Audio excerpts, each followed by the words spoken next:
किरण TV के मुअज़्ज़िज़ दोस्तों, अस्सलाम वालेकुम। उम्मीद करती हूँ आप सब खैर व आफ़ियत से होंगे। नाज़रीन इकराम, आज मैं आपको मुर्दों के ज़िंदा होने का वाक़या बताऊंगी कि शहर में ऐसी कौन सी वबा फैली कि बनी इसराइल की कौम शहर छोड़कर जंगल भाग गई, और बनी इसराइल की कौम पर अल्लाह ताला का कौन सा अज़ाब नाजिल हुआ, और हज़रत हिज़कील अलैहिस्सलाम ने अल्लाह ताला से अपनी कौम के लिए गिड़गिड़ा कर ऐसी कौन सी दुआ मांगी थी कि सभी मुर्दे ज़िंदा हो गए। तो आइए नाज़रीन, चलते हैं हम आज इस हैरान कुन वाक़े की तफसील की तरफ।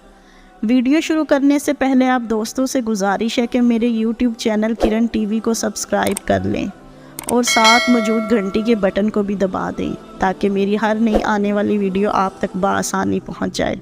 जज़ाकल्लाह। प्यारे दोस्तों, बनी इसराइल की एक जमात जो हज़रत हिज़कील अलैहिस्सलाम की शहर में रहती थी, शहर में ताउन की वबा फैल जाने से इन लोगों पर मौत का खौफ सवार हो गया और ये लोग मौत के डर से सब के सब शहर छोड़कर एक जंगल में भाग गए और वहीं रहने लगे। तो अल्लाह ताला को इन लोगों की ये हरकत बहुत नापसंदीदा गुजरी। चुनांचे अल्लाह ताला ने एक अजाब के फरिश्ते को इस जंगल में भेज दिया, जिसने एक पहाड़ की आड़ में छुपकर और चीख मारकर बुलंद आवाज़ से कहा, तुम सब मर जाओ। और इस भयानक आवाज़ को सुनकर बगैर किसी बीमारी के बिल्कुल अचानक ये सब के सब मर गए, जिनकी तादाद 70,000 थी।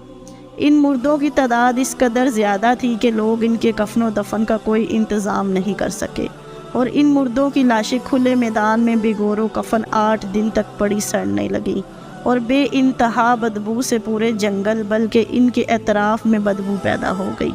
कुछ लोगों ने इनकी लाशों पर रहम खाकर चारों तरफ से दीवार उठा दी ताकि ये लाशें दरिंदों से महफूज रहें। कुछ दिनों बाद जब हज़रत हिज़कील अलैहिस्सलाम का इस जंगल में इन लाशों के पास से गुज़र हुआ तो अपनी कौम के 70,000 इंसानों की इस नागहानी मौत और बेगौर कफन लाशों की फरावानी देखकर रंजो गम से इनका दिल भर गया।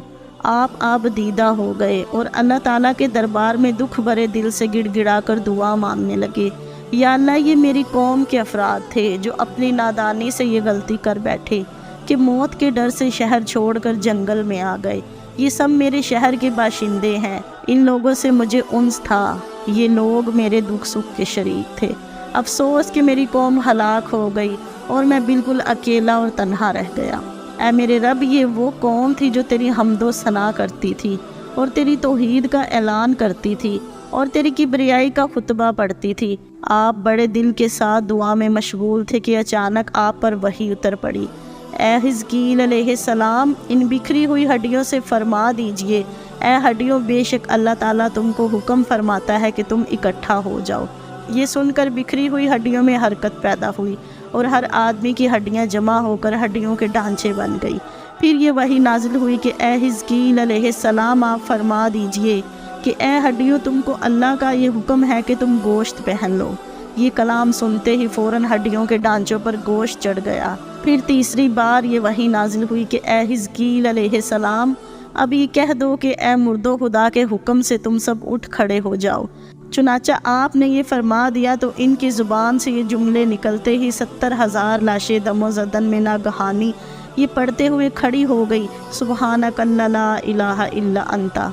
फिर ये सब लोग जंगल से रवाना होकर अपने शहर में आकर दोबारा आबाद हो गए और अपनी उम्रों की मुद्दत पर ज़िंदा रहे।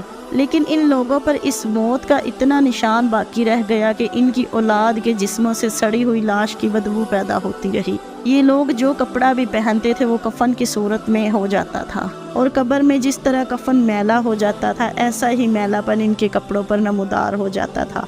चुनांचे ये असरात आज तक इन यहूदियों में पाए जाते हैं जो इन लोगों की नस्ल से बाकी रह गए हैं।